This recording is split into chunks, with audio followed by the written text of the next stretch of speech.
And we're back with another episode of Voice of Thermopolis What podcast. up, Let's guys? Woo. go. I'm Aaron, Taylor. and we're here to talk about Thermopolis and all the beautiful things it has come to offer. So, we just had Discovery Days, Mm-hmm. and that was pretty sweet. We had the big concert, Yep. Lori Morgan and Chancey Williams. Chancey Williams. Yeah.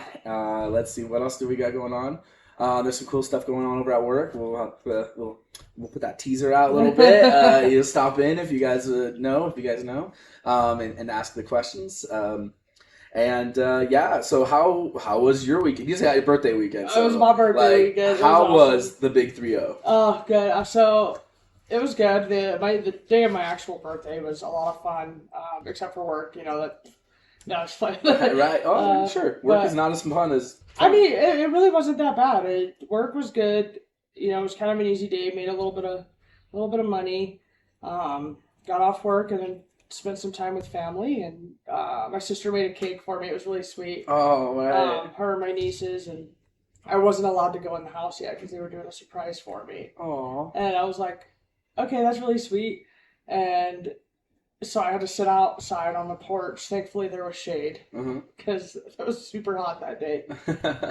Thankfully, there was shade and sat out there for a minute. I bought chips and, my Sprite.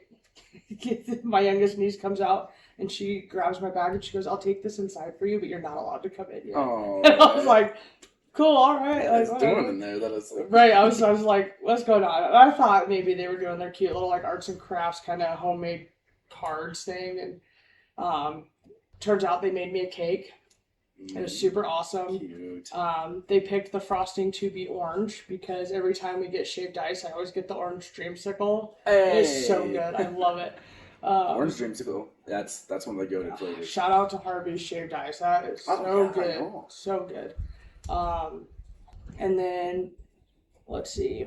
So then Feather was like, oh, well, if we're doing orange, we're going to do black and kind of make it like a Halloween type thing. And I was like, heck yeah, I have a picture of the cake. It was actually pretty good.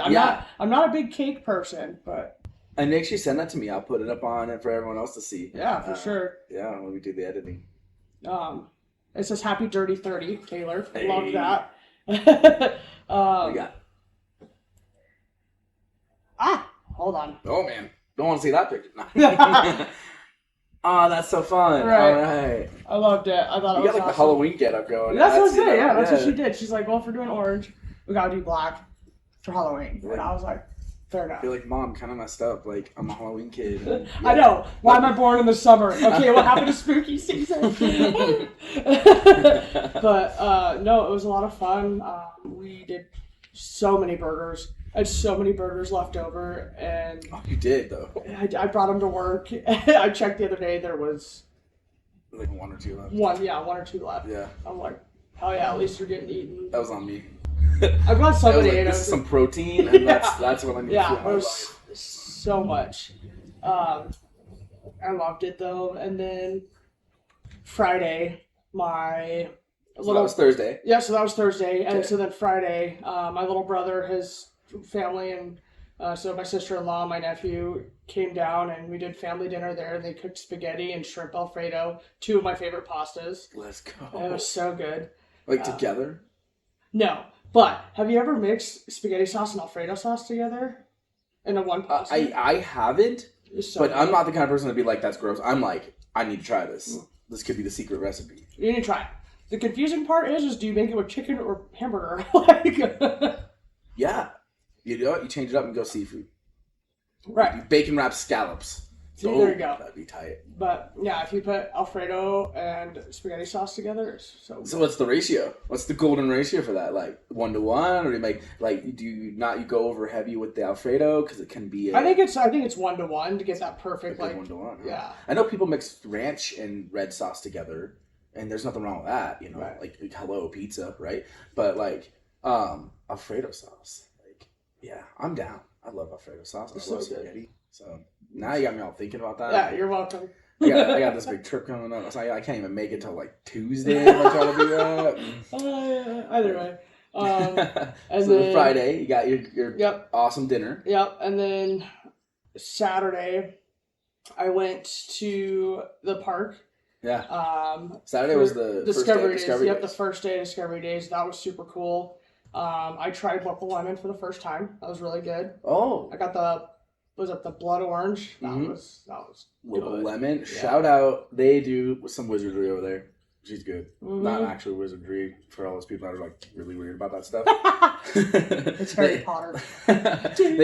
Witchcraft and wizardry. No, they just do really good mixing. They really like it's fresh lemonade. The cups are huge. You get like a quart. I know, you freaking big old cup like this, and you're like, all right, I got 2 hands for this thing. I'm not complaining. No, keep it up. No, yes. I mean, I just feel like I get that value, right? When you buy that. Oh yeah. Big old thing of lemonade. You're like, yeah, that's worth what I paid. Yeah. So and then we shout out to her. Smash Burgers. So you know how Audra was telling us about these 3D people, the 3D printer people over there? 3D printer people. Yeah, so it's super cool. So my friend and her son it was like a little knight with the sword, and then she got a pterodactyl, and then her and I got this. Have you ever seen the movie Corpse Bride? I haven't. Oh, so good. I know. It's one of my favorite Tim Burton movies, other than Sweeney Todd. Masterpiece of a movie. Anyhow, so there's these little skeleton dudes out of the top hat, and it kind of makes me think of a Corpse Bride. He's got this little hole in the back of the head, so I just put a nail in my wallet there. And then I got this little skeleton T-Rex with a bone in its mouth. It's pretty awesome. Hey, I love that thing. Dang. Yeah. You know, the same day I went Saturday morning, and we did the whole round and all this stuff, and I'll go more elaborate when I have time. But I didn't get to see the 3D printer booths. Like we were like one booth away. We're making our cool bear claw necklaces, and then I had to jet to work while. Yeah, I got to like all the rest of the weekend. Yeah. The rest of the people got to go over there. So, so you got some cool swag. Yeah, I got some pretty cool stuff. I did get to see Audra's husband Ro and their amazing coos. Oh, they had that bull was huge. Big boy. He looked pretty cuddly though. I kind of wanted to just like. I petted one and I was like, I did the thing. I did the thing. Yeah, he was a big boy, and I thought that was pretty awesome. So.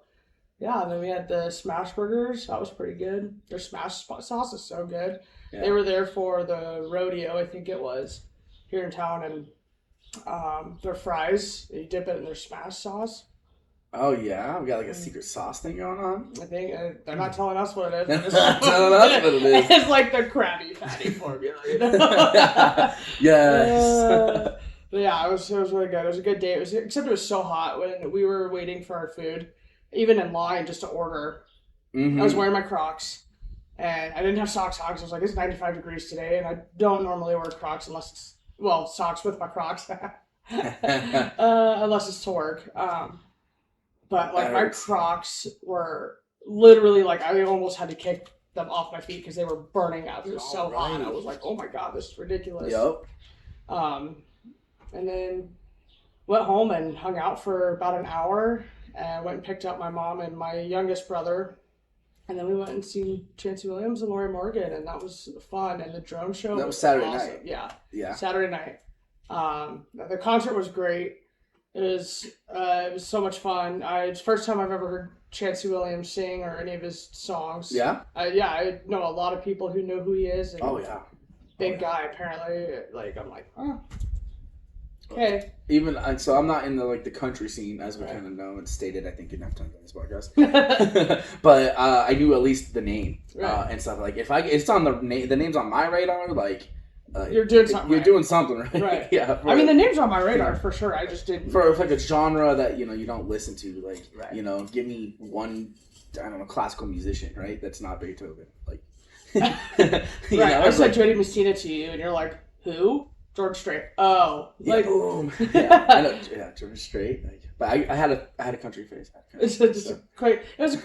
was a phase bomb. It was a phase bomb, and then I moved to the Midwest, and now I am country. I'm more like rock in a country world. I'm more Sleep Token in a country world. There you go. These days. Okay, so then they had the big concert set up over at the airport, the old airport. Golf course. Golf course. Same thing, because so you guys understand how Thermopolis is. Like, we had a smaller airport for like personal planes and things like that. And That is no longer in service, and we have a new airport. But up there is the great, beautiful golf course that we have up there. And they decided to put the stage. They brought in a whole stage. Like, was it like one of those stage on a truck things, or was it like they built this? Like, So stage there's kind of behind the golf course. So like when you're pulling in, there's the building, the old the building where the airport kind of ran, I guess, right there. So it was like kind of behind all that. Oh, okay. There's like this big field. It's like behind Round Top, and you can just so it's see... not on the green. No, that's what I thought too. I was like, that's crazy putting it on the green, but whatever. That's gonna tear up the grass. And it not at all. I mean, it was way in the back. It's perfect for a big stage like that. It was perfect. I'm just saying, it'd be really cool if we, if Thermopolis had their own little center, to be able to blast that music the whole town can hear. Yeah. That'd be sick. Yeah, which is crazy. I kind of thought it would echo from there, but I think it was just hidden enough back in the hills. Yeah, at one point, I stepped outside of work, and I'm on the other side of town at work from the airport. And I stepped outside, and I was trying to see if I could hear that music a little bit. And I didn't hear it. Yeah, look at the sunset I got, though, from up there. Oh, wow. Yeah. Yeah, send that to me again. I'll put it up in the pod. I want to make sure everyone else is like, they need to see this too. Like, there's so many people that took pictures of it, though. To kind of come back on there, the concert was awesome. It was really good. The turnout was pretty good. Yeah, it was. It wasn't bad. A couple pictures I saw, it was quite a few people. Yeah, there was definitely a few people.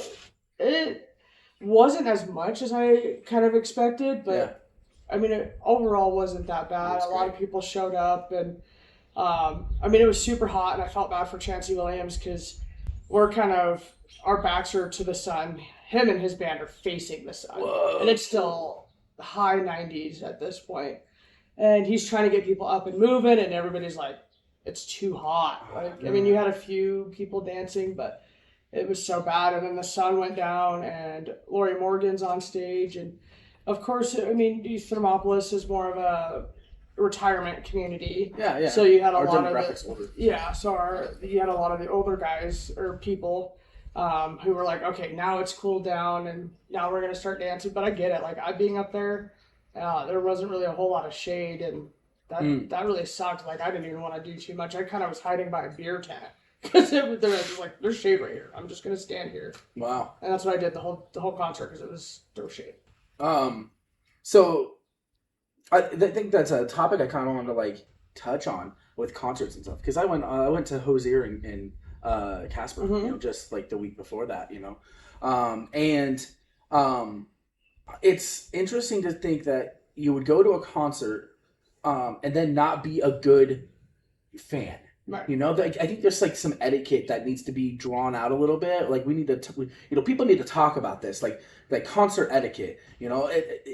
Is it fair for someone that's worked their life, or this is their thing, that to put this media for you? It could be music, it could be a theater, like a play or something, right? And there's a little difference in the two. But so a music artist comes in, and they come all the way into Wyoming, and they're here to do the thing. And this is Wyoming. Right. He's not going to pack we're not Madison Square Garden, right? That's the legendary thing. But we have it's going to be a smaller turnout. And when you are a music artist and you sign up for Wyoming show wherever, you sign up for a lower amount of people, and you're maybe even hoping just to break even on this paycheck, right? Like, you got crew you're bringing in, you got stage set up, and you're doing all this stuff. You got to eat, you got hotel rooms, you got to do all this stuff, and it's not like our hotel rooms are even cheaper than anywhere else. It's about equivalent to anywhere else you go. So you're not getting cheaper cost to be able to set things up per se. So they do all this for us, and it's more like a charity case of the way I view it, but almost like a charity thing. And then your fans just kind of sit around. They just sit in their chair, and they're just like, oh, I like this music. Interact, be loud, show that you appreciate that. I think it would have been a lot different if it wasn't 98 degrees up there. Yeah,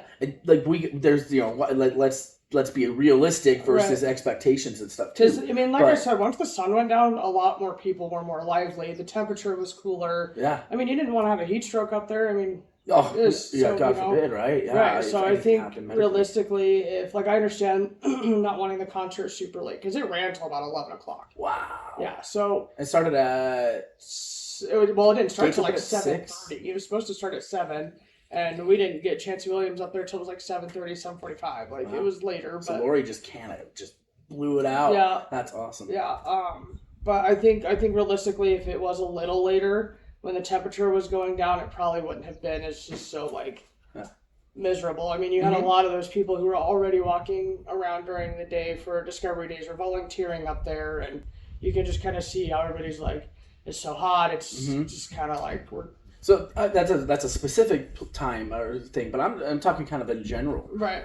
You know that like you don't have to when you buy your concert ticket, you're not expected to be the loudest, rowdiest fan there, right? But I think there's some expectation with that ticket that you're going to contribute. Where you're going to interact and you know, you should be clapping. You should be maybe hooting and hollering if that's something you like to do. But usually, you know, there's like some feedback that you should be giving that artist that you're kind of entitled, like not entitled to, but indebted to. You know, it's like you went to my show, and of course I appreciate that, but like.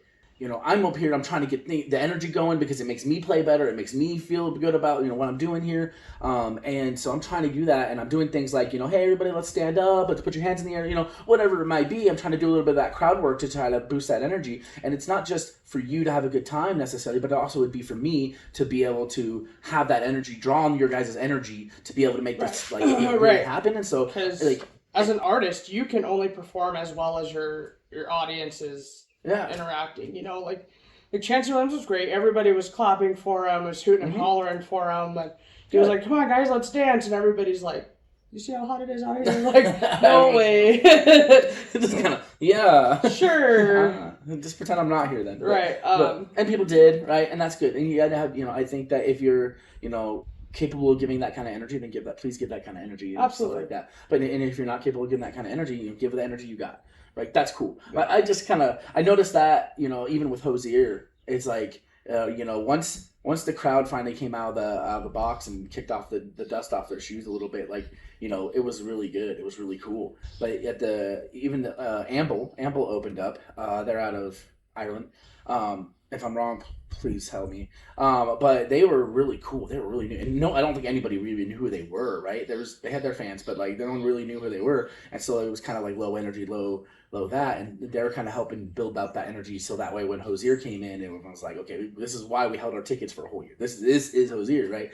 And so we were ready to go. But there was a lot of people just kind of like, I'll sit the first few songs out. I'm like, man, I think that because we have such a low population count per square foot here, that we kind of owe a little more energy to when we get these kinds of events and stuff, in order to make these people want to come back. Right. Like imagine I played Madison Square Garden, I played all this and stuff like that, but you know what? I went to a show in Casper, Wyoming, and at their center there, and those fans were just in it. I want to play there because I get the best show. Being on the stage and seeing everyone just being part of that. That would be more welcoming to me than people just sitting in their chairs and being like, this is a great song. I really like it. Then listen on the radio, man. Right. But if they are coming to town, please pick up their tickets. Let's please support these people, because we don't get and this kind of ties into this exactly ties into Discovery Days, is that this is the first time we've done this. Mm-hmm. We've even had an event like this, right? So we extra owed it to be a good experience for the artist's sake. So I think a lot of it too is with Chancey Williams, he's from Wyoming, so I think he understood a lot of the motif. Okay, I know what's going to happen here. So I think with him being from here, he understands. And Lori Morgan's been doing this forever and a day. I mean, she went to the Grand Ole Opry at 24 years old in the 80s. So I think she kind of understands too, but I 100% get what you're saying, and I do think with Chancey Williams being from here, he kind of being from Wyoming, he was like, okay, I kind of know what to expect. Yeah. So. Did you know, and maybe, I don't know how big of a fan you are of Hozier or anything, but did you know that there's actually a style of that you should dress to be able to go to those, that people, and I don't know if this is done by the band, most likely not, or the artists, or if it was done by like fan club stuff. But like, I guess it's like a boho is kind of is like the theme for a Hozier concert. What is boho? Oh man, I don't know how the exact acronym is now, and that made I look dumb to saying that, but it's like knitted stuff. Oh, I think it was knitted. Like it was like knitted wear. Was it? But like boho. You know, yeah, your sandals or your flip flops, and you got your maybe like a little beach sundress. Wearing. Yeah, man. You got me. I don't actually know what, but you mean you got Google, I do but got Google. it's a whole aesthetic, you know. It's like going to if you go to a NoFX concert, you know, you got there's a certain there's a motif there too, right? And if you go to like a Slipknot concert, you don't wear, you know, a business suit per se, right? Which would be kind of awesome. Like boho is short for bohemian, is a style that embraces a free-spirited, artistic, and unconventional lifestyle. It is characterized by a mix of electric, relaxed, and often vibrant elements. It sounds a lot like you. You like the vibrant stuff. I do. Drawing inspirations from various cultures, historical periods, and nature. Okay, Right. bohemian. Imagine like this would be a really like epic thing if the fans could do. Like you have like a Slipknot concert, like something super heavy, and everyone wears like tuxedo. Like, and then you get there as the artist, and you didn't hear about that. You didn't catch the wind on this, right? So you get up on the art, and you're like, what is this like? What is this like? You know, like what did I walk into, like a business meeting? My like favorite is like when people are like heavy metal's for Satan, and they're screaming about how much they like ice cream or something. You know, yeah, like okay, right? No, it's not, but okay, like yeah. I think that like there's like you know, people got mixed up, right? There are like there's, you know, Satan worship, or you know, the music that's in that category, not category, themes, and like the Satan themes and stuff like that tends to be lean toward metal. You know, you don't see a lot of like country, you know, Satan country. You know what I mean? And it's just because like you often hear it's really dark themes when you think of like Satan worshiping and all that stuff, and so like it kind of like it transfers over really easily, right? And so, but it's like you know, not all metal is Satan, and not all Satan is metal, right? Like I got a cool story on that. Yeah. Yeah, the radio. I was a kid. I was young, and I would listen to. I had this little radio, and I'd listen to the radio when I was going to sleep. And there was, and I can't remember the exact number, but it was called Air One, and Air One is a Christian radio station, and I didn't know that, but this is kind of late at night, and so I dial it in, and I got one of the only stations I can get. The old, I know we used to have the dial-in radios. I'm not sure if you know. I remember. Yeah, oh, I remember. So, I remember, Billy. So I dial it in, and it's Air One, and I didn't know it was Air One at the time. And this music was like, I was just like, it was like, it blew my mind. It was like Send Him to the Darkness and stuff like that. It was like not like a hard rock. It was like a regular rock, right? Just more like a, you know, rock and roll kind of thing. And I was just like, oh my gosh, I'm listening to like Satan music right now. What's going on? And I'm like listening to this stuff, and of course I eventually just nod out, and then I wake up, and it's like praise Jesus, and Jesus is awesome, and we love Jesus, and I'm like, that's not what I was saying last night. That's not at all what I was saying last night. I was actually like, I was just like, blown up, like no way. But then, and you know, call it God, call it divine intervention. I started listening to that radio station more, and I started listening to that radio station more and more. And that's kind of what like helped cultivate a lot of my like church roots and stuff like that, and like and being involved in that kind of stuff, was that like this radio station in which I was kind of just waiting to hear that stuff again to see if I was delusional, because it was like so late. I was so tired. I was tired. It was like 3 o'clock in the morning, the witching hour. Right.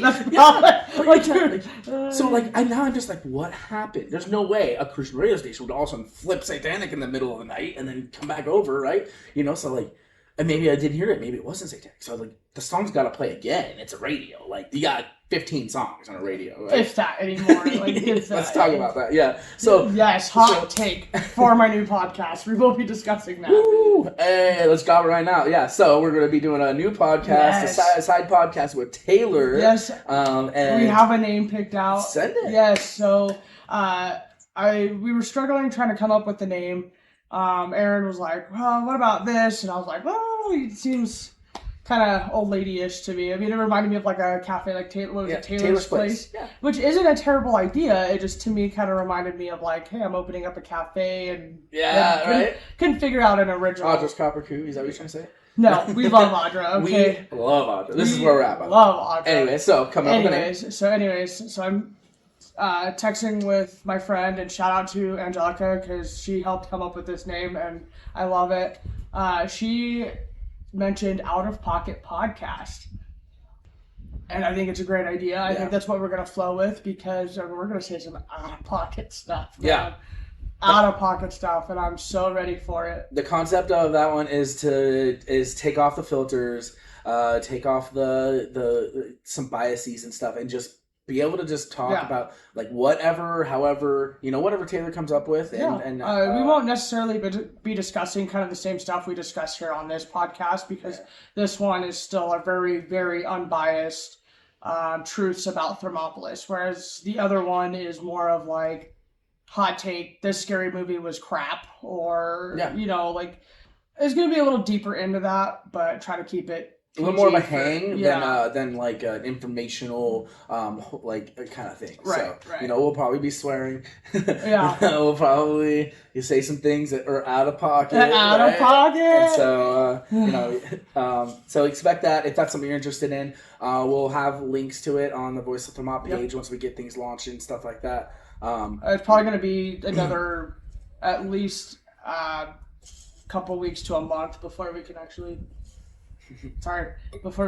get that up and going. So it's this podcast we're gonna be turning up the dial on cranking out more episodes and things like that as we kind of get to a slower season. Right now everyone's doing a lot of like vacation stuff and there's a crazy amount of work that we've been doing and over there, and once we get more staffed up there it'll be a little easy. Apparently they caught wind that I have free time, that we have free time, and they're like, oh, what? You have free time? Yeah. And so they decided to just remove that and make sure I'm working more. And that's not actually what happened. It kind of feels like that everyone has a job that like you can relate to, where like, man, I had a great day off, but then you got punished with like, a whole work week of hell. Like, it sounds like my Monday. I had a great weekend. I go to work on Monday and I just was like, I can't do this anymore. Like, I'm so stressed out. And it's not even like the weekend vibe, like, oh, it's a Monday. It was just like, it ended up being like, man, just a really bad day. Like, more problems came up, and so, I mean, not like you're looking for it, but more things come up, and work just ended up being harder than even when you left it. So like, then you get punished. You're like, do I even take a day off anymore? Right. Yeah. Like, my poor Suburban got a new dent. Mm-hmm.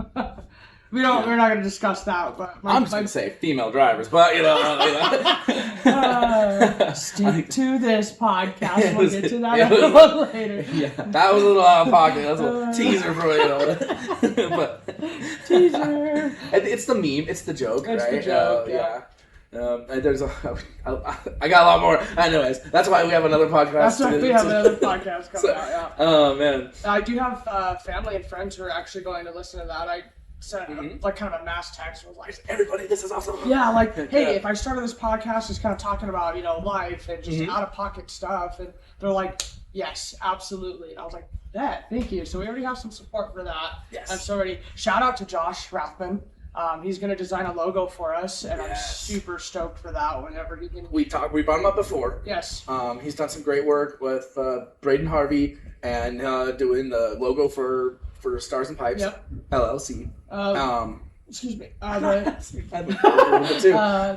LED tap house, he designed that. Yeah. He's done a lot of work on it. You probably if you have ink, you probably know him because somebody told us that he did the Bobcat design or that's right, logos. The newest one? Yeah. Oh yeah. I remember who told us that. It's on an episode. I remember that. Oh, okay. So if you don't know, it's probably Braden, right? Because like we were talking about his work and So, anyways, I remember sitting here. I wanted to make Anyway, sure, to let you know, we're gonna get him on the pod. I even had cleared it with him a long time ago, and stuff. But like with things, the Discovery Days, we want to make sure we're covering the big things. The Star Plunge episode. So I want to make sure everyone hears about that. Like the Star Plunge episode, we sat down with Roland and Taylor, had a really good interview there, and got their side and listened to what they had to say about it, what's going on. We also went over and got Brooks Jordan. Thank you. Brooks Jordan's as the director of the Hot Springs State Park. We got, and I might have said his title wrong. Sometimes the titles are a little tricky, but he's like I don't think it's he's the head of like a lot of those decisions that are happening over there. But I think it's with other parks too. I don't think it's just right. Yeah, it's it's like the base. He's like the district manager. Yeah, basically. Anyway, I wonder if he has an assistant. Assistant to the regional manager. Assistant to the regional. Assistant to the regional manager. Thank you. Which reminds me, I kind of didn't really bite myself in the butt last week. So last week when Dwight, it was the office, handing in his badge and everything, but it wasn't to Michael. It was when he was volunteering for the sheriff's department. Oh. And he's like, "Where'd you even get a badge? We didn't give you this. Where did you get all this?" Like, and he had it made. yeah. Anyways, backtrack. Okay, moving on. That's amazing. So so we had a really good. If you want to know what happened there in the state park with the Star Plunge, it's all laid out. Yep. You don't have to wildly speculate and cause these rifts and make these drama on Facebook unless you're just trying to make drama. You guys can hear both sides of the stories and make your own speculations of that, or kind of take. I don't want to say pick sides. Your own opinion. Yes, make your own opinion after hearing both sides of the story. Yeah. Because it's ridiculous that there's still people with misinformation out there. Absolutely. There's still people that, if you've seen the episode and you heard the things that are going on, please maybe inform somebody. That if you see someone that's saying some wild allegations, some wild things, hey, that was debunked. Right. That helps too. But we don't need to cause more drama on Facebook. We don't need to cause more drama in social circles and things like that. This podcast is helping to clear all that kind of stuff up and get the information, the factual information out to people so they can be able to have just a better life and relieve some of that conjecture and drama. Right. So, if there's a topic, if there's a thing that you want more information about, let us know. Holler at us. I think we'll get a hold of the right people. We'll do some investigative journaling, and then we'll build up an episode. Let us know. If there's something there, we'd love to be able to do that kind of thing. So right now, we don't have a whole lot. I think what's coming up is the Derby, the Demolition Derby. Think is Pageant Days, and Pageant Days. Pageant Days and the Derby. Which we're going. Words are difficult for my brain this morning. Pageant Days is like the beginning of August, right? I think so. Because I think the Pageant Days and Discovery Days were supposed to be mixed in. Yeah. And then we plan on kind of sitting down with Audra again and we're gonna get Audra again, discussing like how it went for her and all the things for that. Like I think would be a really fun episode. I loved having Audra on. Yeah. Audra was so much fun. She's a hoot. Yeah. We've had every guest we've had has been pretty fun and really interesting and great to talk to. So, one of her customers this morning asked if I was part of the Voice of Thermopolis, and I said, yeah. And she goes, yeah, I listen to you guys or watch the videos when I can. And I was like, well, thank you. I appreciate that. So that's so it was fun. Cool. Yeah. It would be cool, like, if people wanted to, and we could put out when we're doing an episode, and there's enough seating around. Like, if they want to just hang out and watch us do an episode, it's kind of cool to get the live feed. Yeah, the live feed. We don't edit a whole lot, but, like, sometimes we say some things. And we say some controversial. This is why we're putting out another podcast, is because some of the controversial things, we're like, oh, wait a minute. Yeah. It is an art form to make sure that when you're talking, you're not saying inflammatory stuff that isn't true. I think sometimes, especially with a personality like I have, I like to the crazier things I say, the better. Like, I get entertained by the stuff I say. I'm just like, yeah, I said it soon. I'm funny. It's fine. Yeah, I'm funny. It's fine. The things I say is not for me. It's not for you. Like, right. I might be talking to you, but I want to hear myself. The dark jokes are the best. Yeah, that's what. Oh man, I got a rise on a good one. but we'll talk about this later. It might be a little out of pocket, just saying. So, out of pocket. I'm also gonna design some merch. If someone's out there that's like really creative and wants to be able to help with that, it'd be cool to reach out to the podcast, reach out to Aaron Simpson on Facebook, and if you want to help with that. But I want to design a couple like shirts and maybe like a hoodie or something, and a hat, or like a couple items. I talked to, I don't remember the name. YOTs? YOTs here? Yeah, in town. So YOTs, I talked to them. I went in there and I was like, hey, this is kind of my plan. Like, what can you do to kind of help facilitate this kind of stuff? It turns out they have a really cool way when you do fundraising to do like a made to order thing. So like we would put up a website link, and that website would take you to be able to order like all of our shirts or all of our merch that we wanted to do. And then it would be, the orders would be open for like a certain period of time. And once that ended, then it gets all made in batches. Or if there's enough orders, then they'll make them in the batch and get them sent out. But it allows everyone to like have a series of merch and stuff like that. So we don't even have to have it like pre-made, and that's often a problem when you do like t-shirts and stuff. Like, how many larges are you gonna sell? How many extras? Do you need 3Xs? Do you need 4Xs? Do you need extra smalls? Do you need toddler sizes? Then you sell like 3 of those and you made 16 of the other ones, and now you're in a mess, right? Because now you have a bunch of inventory that you can't move.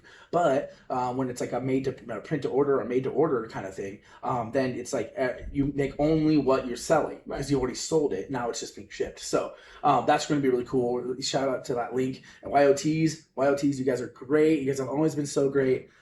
They made me a shirt for the 4th of July. Yeah? Yeah, well, it was already a design that they had, but they didn't have one in my size because you're a bigger gal. No. Not me, it's fine.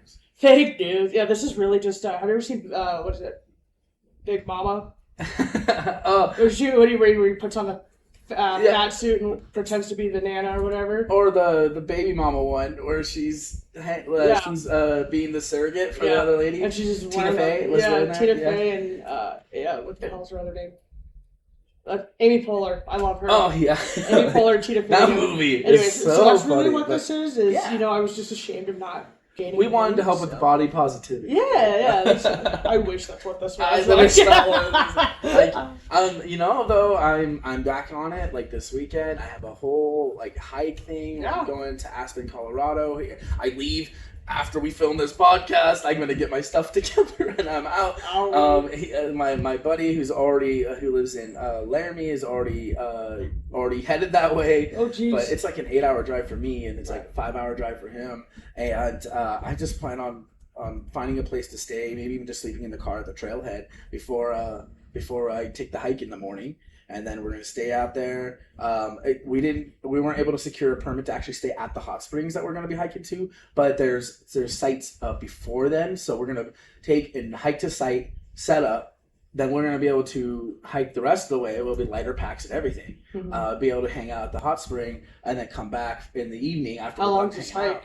I don't exactly remember the thing, but I think it's like 10 in and 10 out miles. Geez. So I don't mind. Not 10 minutes to me. I bet a lot of people would wish it was like a 10-minute hike to do just about anything. That'd be great, right? Gosh. But so then I'm like, of course we're getting into the weather where it's not going to be as great. But I think I'm going to try taking advantage of what weather we do have still. It's got to be great until the end of September at least, right? Mm-hmm. So like I'm going to even in October. I mean, last year it was almost October, and then like the week of Halloween hit, and it was like, hey, it's not 90 anymore. We're going to drop to 45. Yeah. Although, so the other day I was at work. I can't remember what day it was. Tuesday, maybe. Okay. The storm that came in. Oh yeah. Our employee. That's Thursday. The monsoon. The random monsoon. Was it Thursday? Oh no, it's Tuesday. It was Tuesday. I was like, wait a minute. Thursday was yesterday. Wait a minute. Yeah. So. Tuesday was wild. Employee and I were looking at the clouds, and he's like, "Man, the clouds are kind of weird." And I was like, "Yeah, a little bit." But it was just what was crazy to me. Like, I love that kind of weather. For some reason, I had anxiety over them for a while. I'm from Arizona. Monsoons are normal. But I think it was like when I coming to Wyoming, for some reason, like tornadoes are a fear of mine. I've never been in one. I've never seen one. Yeah. Monsoon season in Arizona, I remember as a kid being locked in a 99-cent store when those still existed. And just watching the palm trees. The wind was so bad. The top of the palm tree was just so bent, like it was touching the ground. Yeah. And that never scared me. It was just another day. Like, it is what it is. I come up to Wyoming. And I remember the first tornado I heard about was the one that destroyed Wright. It was like 2006, I think. And then ever since then, I'm like, oh my God, are we going to have a tornado in Wyoming? Yeah. Like, and then I was outside, so I was here in Thermopolis. It was middle school. I can't remember what grade I was in. I think it was 8th grade. Maybe we were outside doing a mile, and we saw the clouds, and the tornado warning hit. Oh no. Yeah. So I was freaking out. I was panicking because we're in a bowl, man. If a tornado ever hit inside Thermopolis, we'd kind of be screwed. It would just circle around the whole That's time. always the fear, right? Yeah. So Taylor Cornwall got pictures of it. I think she was the head of yearbook or something that year. So I had to have been in 7th grade. Anyway, and it like came down, hit Round Top, went back up, came down again, went back up, and then moved on towards Worland. And now it's just kind of like a try not to freak out until I get the warning. But yeah, just kind of watching it, I was like kind of in my happy place. I was at the drive-through window, just like, when I didn't have anything else going on. Like, for some reason, you're not the only one with a fear of tornadoes. I know a lot of people that have, yeah. But you could probably count on your hands how many times Wyoming has had a tornado, right? Like a fully fledged tornado. So it's kind of a weird, unsubstantial fear. But is it because we're like our climate is a lot like, you know? I think a lot of it is, you know, like you got one part, like this side of Thermopylae, you've got the canyon, so you got the mountains and it's gorgeous, and then like once you hit past T Hill, it's flatland for days. Right. I remember Gillette was so bad one year that rumors, so don't come at me because this is just what I heard. Gillette got so bad one year that they even considered getting it somehow involved in Tornado Alley. Whoa. Because it was so bad. And now, sorry guys. That was the same year that Laramie had their really big tornado right outside. Mm-hmm. I don't know if you've ever heard about that, but no. Yeah, so I'll have to find a picture of it and send it. But Laramie got a tornado, and I mean it was huge. I don't know specifics of it, but I just remember it was white. But it was a very beautiful tornado. Like I have to find a picture of it now. So we've had tornadoes in Wyoming. We've had tornadoes in and Wyoming. It's not overly rare, but my son had a fear of tornadoes for a long time, but it's because he saw them on TV, and I always thought that was a little wild. But I when I was a little kid, I had some fears too. Like I thought there was ghosts. I thought there was aliens. Like I mean, you could have told me everything. I watched Twister a lot as a kid, so maybe that's part of my fear. Oh, a movie, like, shout out to my stepbrother, Tremors I watched quite a bit when I was little, and like that was kind of freaky, right? And then I come to Wyoming and I'm like, this is where this is where they're at. This is where it happens. This is where, like, because so I don't think that people outside of Wyoming necessarily, or maybe even Montana and stuff like that, like when you get to the coasts, they don't have any clue of what it's like here, right? They just think it's like we just have like cowboys riding horses to work, right? I had people ask me that a lot actually when I told them, I live in Thermopolis, and they're like, that sounds like something out of a Dr. Seuss book, and I was like, oh, kind of. Do you still ride horses to school? No. Occasionally someone does it as a stunt. Yeah, right? like the seniors when they bring your own whatever to work. Did you know, actually, I don't know if it's still a thing in Wyoming, but when I was in school, I was told by the principal in Sheridan that if you rode your horse to school, it is technically their obligation to make sure that horse is taken care of while the students are in class. Yeah. That's like an old rule still, huh? I don't know if it's still a thing, but yeah, when I was in school. Like the coast and stuff like that, they don't have any clue. And so I even sometimes when I'm driving Wyoming, like you drive that stint over to Casper, from Thermopolis to Casper, or Shoshone to Casper, right? That was in 2018. Oh, that's unbelievable. Yeah, those whoever got that picture, EF3 is what Google says, but yeah. So you make that drive, and sometimes you look out, and it's like an alien planet. Mm-hmm. You know, like so much of this land is untouched, and it's just doing its thing and existing and enjoying its time. You know, undisrupted, and I'm like, man, this is, if I was on an alien planet, like if let's say we went to Mars, or I don't know, some other planet that was like Earth that we found out we can colonize or whatever, but you just get dropped there, like that's kind of what you'd feel like, you'd be like, this is it. This is the alien planet I'm on. Right. And like you maybe find a rattlesnake. Like, what the? There is alien life. Like, like it'd be so wild. Snakes are gross. Well, it's like you drop me off in, you drop me off in Seattle, and I'm just like, yeah, this is human. Yeah. Like, it's almost void of organic life. Mm-hmm. Especially if you go to some parts. It's like this, what we do in to places is crazy as a human species. Here's an example, and I brought it up with my kids to kind of like teach them a little bit of like a lesson or a little bit of a thought experiment.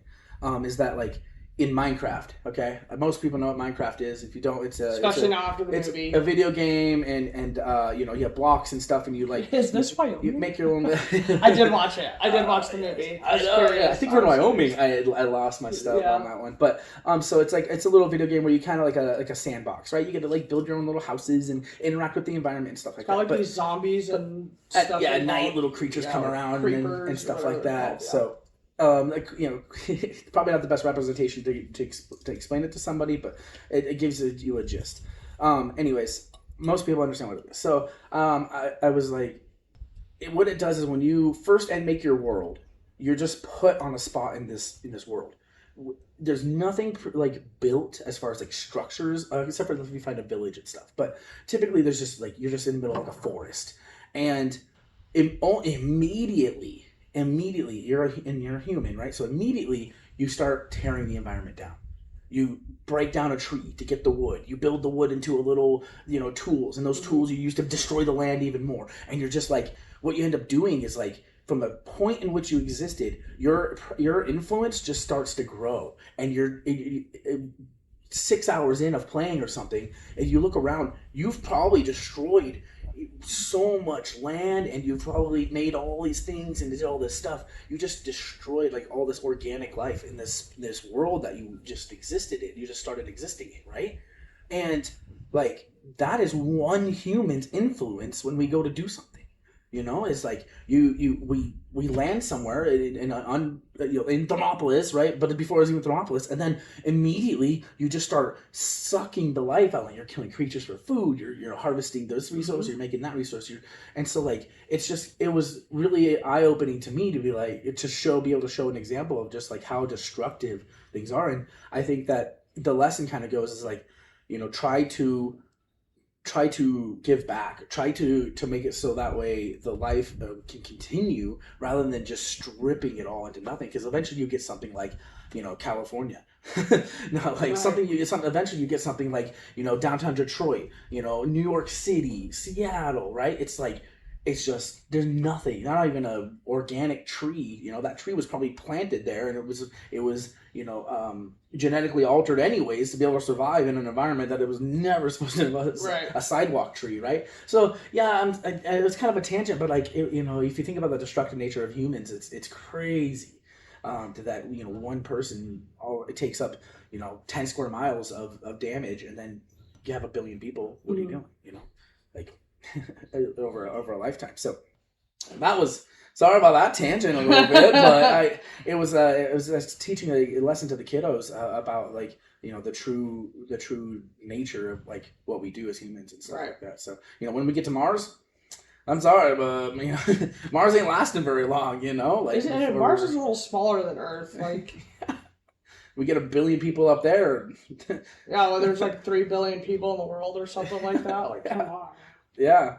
So AI tools. Yeah. Yeah. I don't want to like go crazy tangent on that, but I was playing with some AI tools with a buddy last night, and we were like creating like a tabletop game kind of thing, using just the AI tool prompts and things like that, and it was so much fun. And back in high school, I used to create tabletop RPG games, okay? Similar to like Dungeons and Dragons was really prolific, Pathfinder's really prolific. So there's a couple of these games. So basically you have like a little character sheet, and it represents the person that you're role playing as. So like in this story, it's a storytelling game, right? So in this story, I'm Joe the barbarian, and I live off the land, and I conquer foes, right? Like that kind of thing. I'm this kind of person, right? So you create this kind of person, and you typically have some sort of structure of like when I get enough experience in what I'm doing, I get more ability and stuff like that. So back in high school, with my buddy, we would sit down and we're using Notepad. Google, the Google Docs didn't exist, right? But like we're using Notepad on the computer, and we're typing all this stuff out. We're making all this like rules and stuff about how the game mechanics work and things like that for these worlds, and we're having a good time. That was our hobby. We played video games, and we also created tabletop games. Well, I just remember like it would take me 3 days sometimes to come up with a whole section on how to structure a world, and then like having tables that you would roll dice for to be able to construct this world, okay, and things like that. So there were a lot of tools to be able to like help someone that's like trying to make this world for their players to be able to make this stuff, or a player to be able to make a character in this world. So we would do this, and it would take me forever. With Grok last night, 6 seconds was the prompt, I think, and the most depth prompts I could do, and it was creating the work that it would take me months to do by hand and typing everything out. And then like even spell check wasn't all that prevalent before, so like it was already like, yeah, that's not spell, right? Like, and so it's giving, and it's breaking it out into tables. It's giving me all kinds of formats. Arrow. It's giving me all kinds of like tables and grid and things, and building all this stuff out for me, and it was just instantaneously. And I'm like, wow, you can take 3 guys, 3 people, and a weekend, and you guys can create an entire game with all of its complexities in that much time, and then be able to package it up. Yeah, Grok is nuts. Grok is crazy. It's when you're trying to design a logo with Grok, it kind of misses some words. It struggles a little bit with that. It struggles with words, yeah. Everything else it seems to work out pretty good with us, and fact checking is insane. I was like, what do you mean it fact checks you? And Aaron showed me like this. It's pulling up all this. If you're doing research and stuff like that, you can research an entire thing, and it cites sources for you. Yeah. It did just seconds. Give me all the information about tornadoes in Wyoming, right? It would tell me every single location they've had them, what category they were. Maybe even who was the first ones to find them. Or announce them or whatever, as that pictures taken by the links to these pictures and these sites. It would just give you anything you needed to know. Which is crazy that I'm scared of tornadoes. But I have one tattooed on my finger. Yeah, that's your new tattoo, right? That's your newest one. I love it. I don't know why.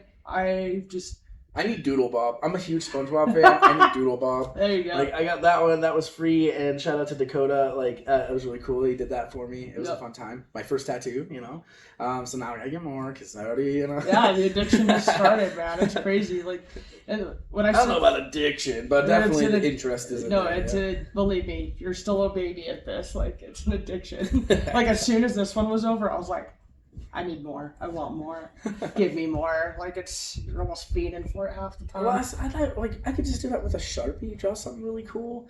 Obviously I can't draw, like, really cool stuff like Josh can, but, like, I doodling like that, like, I think that's kind of cool, but it's also washable, so I have, like, I can keep my, my professionalism or identity and things like. Are you saying I'm not professional? Like, I think that a lot of people do see that as unprofessional, or see that as like too edgy, and things like that. I think not so much anymore. Not so much.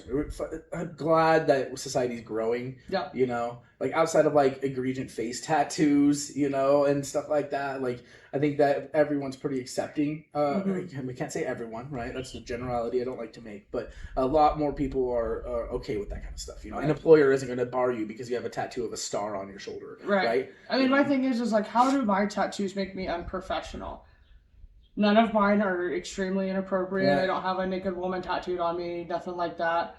But even if you did, like, but I would, even if I did do something, I guess, but I would also put it somewhere that's not going to be in the public view. Yeah, I mean, but not everybody does, right? So, like, I guess. But I'm not here to judge. I mean, what you do with your body is your own thing. Whatever you put on your body is your own thing. Yeah. I'm not want here to do judge. that. You want to do some sort of provocative thing, then have at it. That's your right to do so, and I fought for those rights for you to do so. So darn it, you better use them, right?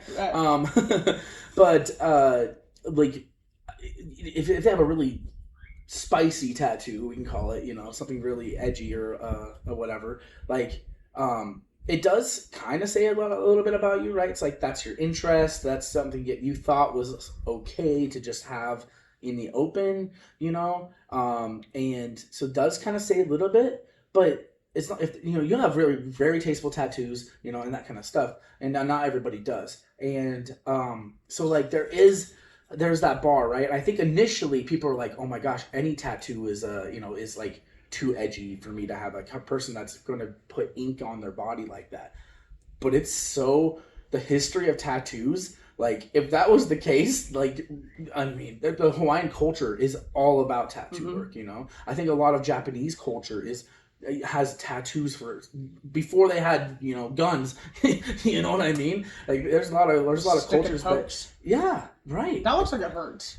I think it'd be really cool to do that. I think it would be too, but it looks like it hurts.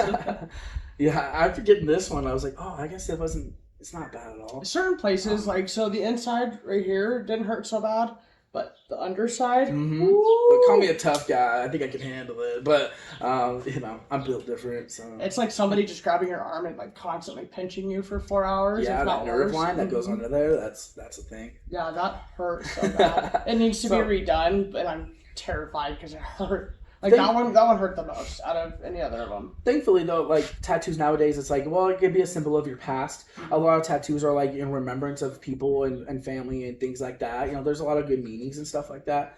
If you have a knife dripping blood on there, like, well, either there's a story behind it or you just thought it was cool, but like it doesn't mean that. Cool. I don't have any reason to have the brass knuckles. Yeah, love thy neighbor is kind of cool with a brass knuckle. That's wild.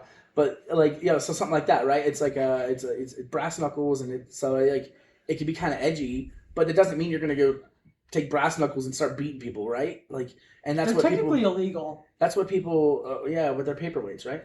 Yeah. So like that's what a lot of people kind of like try to correlate, and with when you don't have a very open mind, or you just have like these really closed views on things or biases. Like, yeah, you're gonna be like, oh, that face tattoo, I don't want you around. But that could be like, how many times is it like the nicest person or the most professional person? And yeah, he has interest outside of work, but he's not there, preaching brass knuckles to kids. Like he's doing his own thing and working for you and being a good employee. So, why judge? Why make judgments? Oh, because if I wear a cross, like, are you gonna judge me for that? Right. So you're gonna judge me for that. That I could just be wearing it because maybe someone gave it to me as a gift, and I want to just be respectful for the gift and thankful for the gift. Maybe I don't even have it. That's not even my views. But now all I have to do is put that on. You're gonna accept me. Like, and you're gonna make a judgment one way or another. Right, and not everybody that goes to church is judgmental, and not everybody that wears tattoos are nice people either. I mean, like, but I have it so like I've had people kind of look at me when they see my arms, and they're like, I'm like, lady, this whole arm costs more than that purse. I promise you. Just leave me alone. Like, I'm not going to do nothing to you. You got your Prada. I got my... Yeah. People, and that's just it, is people express things differently. Yeah. Like... You might have a cool car. Right. I drive a beater, but, I got a cool computer at home. Yeah, right? I mean, I have a 55-inch and a PlayStation 5. Like, I'm doing good. But my Suburban, I love that thing, but it's not great. Cosmetically, it's actually pretty held up. You got a recent upgrade. As it is. I'm so sad. But the AC, I need to get that AC fixed. Yeah, that's my only problem with that thing. Everyone has their interest, and that interest doesn't mean that you're one way or another about a thing. That's you don't have to bring that kind of stuff in. Right. One thing though is like, as we're growing in society, so like this is a real topic here. So as we grow in society, like Facebook, social media presences, like things like that. I think LinkedIn is a really big one, right? But these are, if you're basically, your social media is like a secondary resume. Basically, yeah. I know of a good amount of employers that will actually like research your social media presence when they have your name or when they have your email and things like that to find out what you're doing. Yeah. And one way or another, either they're going to use that to make a judgment on have a prejudgment of when you come in, or they're maybe not even going to give you a call. So if you're putting really inflammatory things all over your social media and stuff like that, that's going to come to light someday. It could. Yeah, it could. But that's another thing that kind of gets me a little bit, though, is like, what I do on my social media is for my private life. That doesn't necessarily mean I can't be professional to you as well. Social media, private life? No, okay, but what I'm saying though is like I'm not saying my life's going to be private on social media. Yeah. I guess what I mean is like my personal time. When I'm at work and I'm Right. professional, it's about the job. So if I'm posting something kind of out of pocket, Mhm. on my social media, Yeah. personally, like, shouldn't necessarily reflect. I mean, I can, in a sense, see if, like, oh yeah, drugs are good and, gang bang and blah, blah, blah. Like, in a sense, I can understand where I'm like, okay, it's a little sketchy. But if I'm like, oh man, I was so drunk this night, it was a blast, even though this was 2 years ago, and a job looks at that and they're like, well, like, that was. Oh no, I don't need to have a B. But yeah, it was, that to me is kind of where it's like, I mean, I understand that, drinking can be a big problem. Yeah. But if I'm posting something from 2 years ago and I'm like, yeah, this weekend was so much fun, and a job sees that and they're like, well, Right. It's not fair no. at all. But it's something that happens. It's a practice that happens. Yeah. And so when you're on social media, it's social. It's out there, and that's your social presence and stuff. And the more you cultivate that presence there, the more it shows kind of like what you're going to be. Like you kind of have a character archetype, right? So let's man, I don't want to get. See, into but this is why I don't want to get into politics, but let's just try to build this out a little bit. So you have someone that's a young person, and they're maybe they're 26, 27 years old, and they applied for a career position that you have as a social media handler, right? So you have a firm, and you need someone that's going to be able to handle social media accounts for clients, okay? And I represent in this theoretical thing. I represent a refrigerator company. I'm just looking at things in the room. So a candle company and a baby clothing store. Right, so I represent these three. I have these three accounts to my thing, and they're little small things. And I what I do for them is I handle their social media and I handle some of their other stuff. But they're getting a lot more busy, and we want to ramp up some of their stuff. So I need to bring in another person. So this person, people apply, and this 27-year-old theoretical person on their social media. That's one thing because this is now a social media job, so I'm going to make sure I use I'm going to look at your social media and see the work you do, what you're capable of, what kind of how quality posting are you doing often enough. Like I'm going to use this to help build that resume. And this is like maybe a little more dialed into the extreme case, but like it doesn't even have to be like a social media handler, but it's going to help me paint this picture for people. So I'm trying to get a social media handler that helps these small businesses be able to kind of group these, like manage their Facebook pages and stuff. Okay, so I sit you down and I interview you, and we pull up your social media accounts and stuff, and we kind of look through this stuff, and maybe I even done my research beforehand, which I should have, right? And I see that this you represent yourself online as a 27-year-old they them, and you have identity politics, so you're one way or the other, and you a lot of your posts are like the other side is the devil, and they want to do all these things, and you're posting this kind of stuff. And then you're also like there's the I look at some of your reply posts and stuff, like maybe on X, and it's like you're attacking all these people, being like, you don't know what you're talking about, you're XYZ, and like they're being just this like really parasitic, really inflammatory person on all their social media posts, right? And then now I'm going to have you try to represent my clients, but you in your personal life could be going to protests or something and doing all your things, but you could end up being a really good person for me. But you kind of burnt my bridge a little bit because I don't have a lot. How do I know that this isn't the kind of stuff you're going to try doing with this? No, I get it. And even if your name's not tied to refrigeratorcompany.org, even if your name is not tied with their posts and stuff, which it shouldn't be, you're representing a client, not representing yourself with the client. So, but you might even put that in your thing, is that you represent, things like that. And anyway, so what you could be amazing at that work, and make sure that this refrigerator company could be boosting their sales like crazy because you're doing really good work with how promoting them and all that kind of stuff. But what would be detrimental to my business is that if you wrote something about their refrigerators and how they, they now speak, this language because, this other language is racist. You know what I mean? Or only refrigerators of color should be allowed. It's just something weird, right? Mm-hmm. Like if you get something like if you one single post can destroy this company, can destroy the sales, can destroy my firm that I'm trying to build. And just like that. So do I take the dice roll on someone that comes in and it's like, yeah, like this is my personal stuff. These are my tattoos and stuff like that. But what I want to do for you is I'm professional and I want to make sure this is completely separate from what I believe in. But you believe in stuff like that. That's showing me like that's part of a core of who you are, right? You don't get tattoos and have that not be kind of like something you're interested in or a part of that core of who you are. So. No matter how, this was like a fun, cool thing, but no matter how far apart my actual professional life is, this is still part of within me, and I'm capable of that, right? So it makes it really hard when your social media your presences are just really inflammatory, really provocative.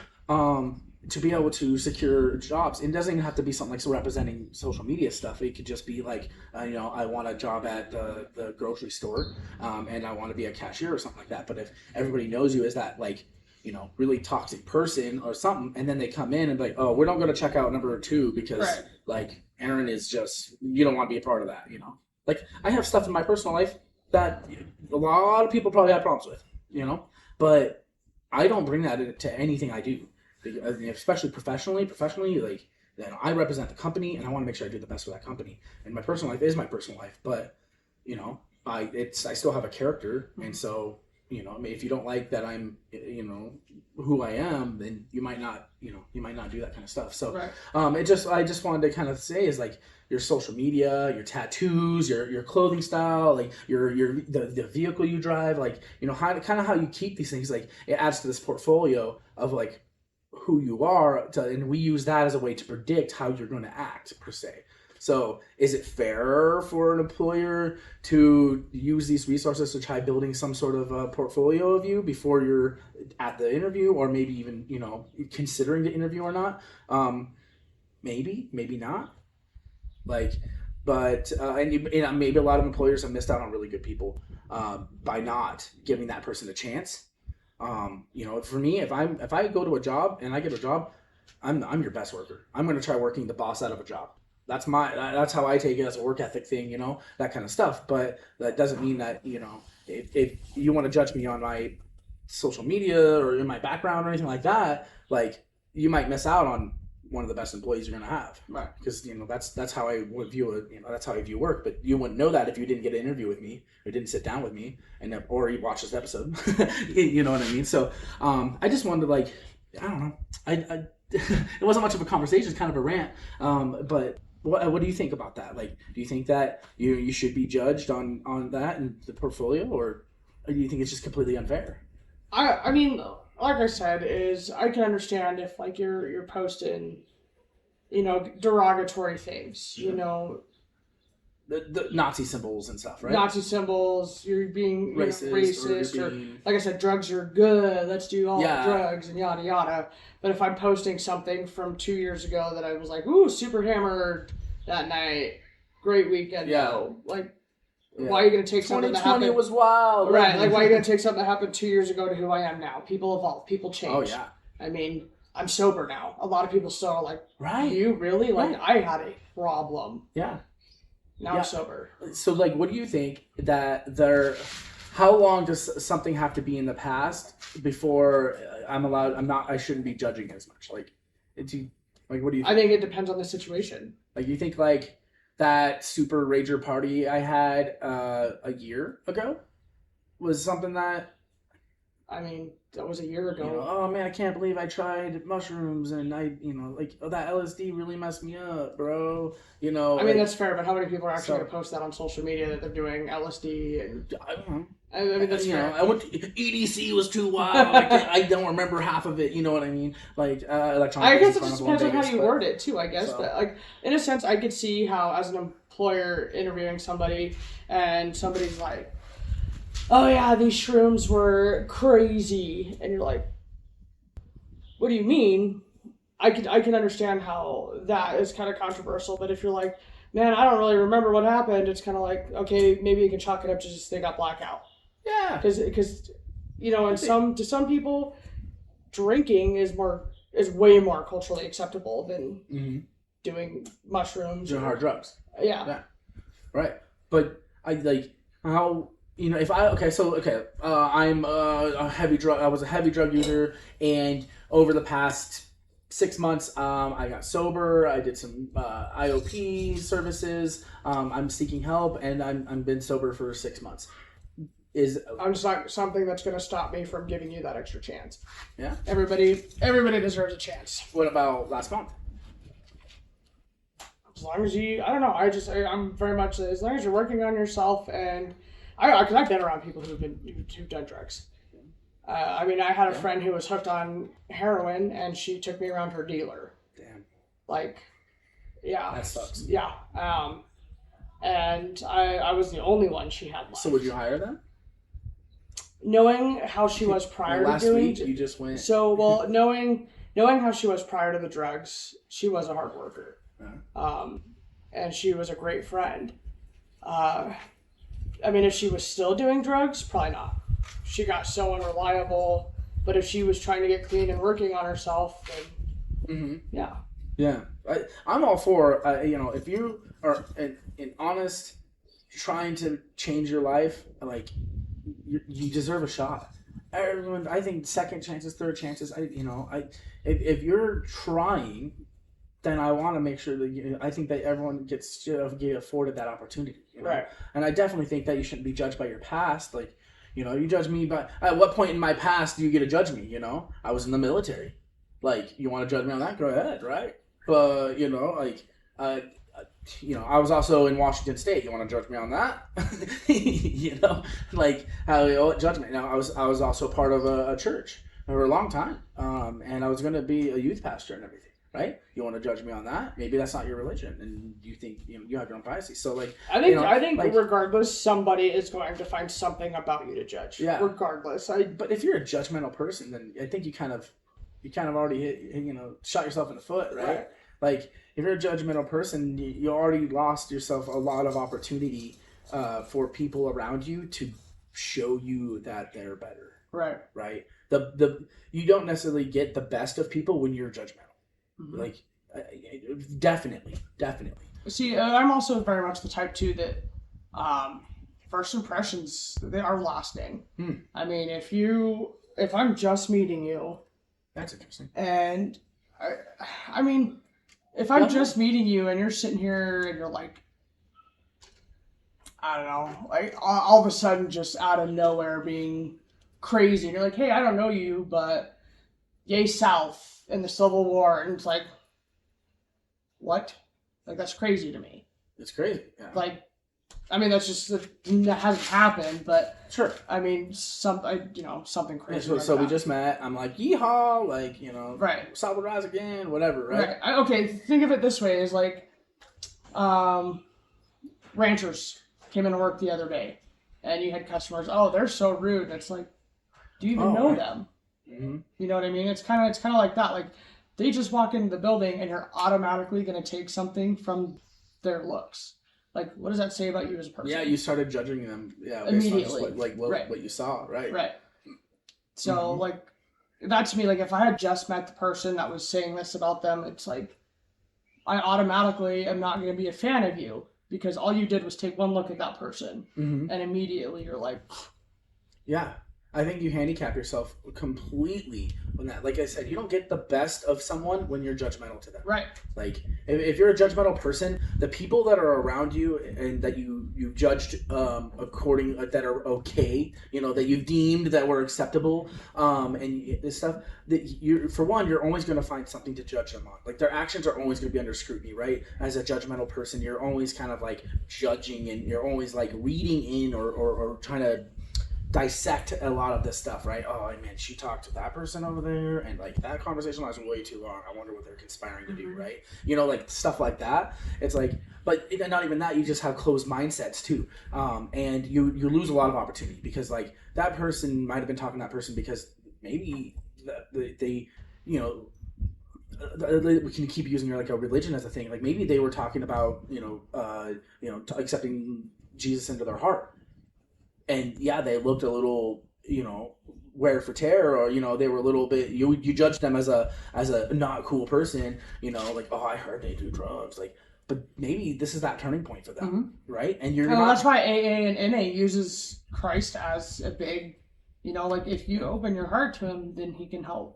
I mean, they have a prayer for a reason. I have someone that would be cool to bring on to talk about like drug addiction and like the whole like the steps into like recovery and things like that for people. I think that would be a really cool episode to bring in some of the mental health professionals, and like we could sit down and talk about that kind of stuff.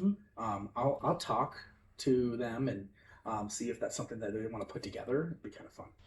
But exactly that, right? Like you if you put a lot of judgment on people, like now if you judge me and I don't, like maybe I am like like, man, Taylor's like she's got her stuff together. I really kind of admire her right now. My health, my life, I'm in disarray. I don't know what I'm doing right now. I'm at a turning point in my life. I need to make a decision whether like I'm just going to concede to this life of treachery, or if I'm going to try to change it around again. Maybe it's like the third time I'm trying to turn my life around. See, that's okay. Real quick,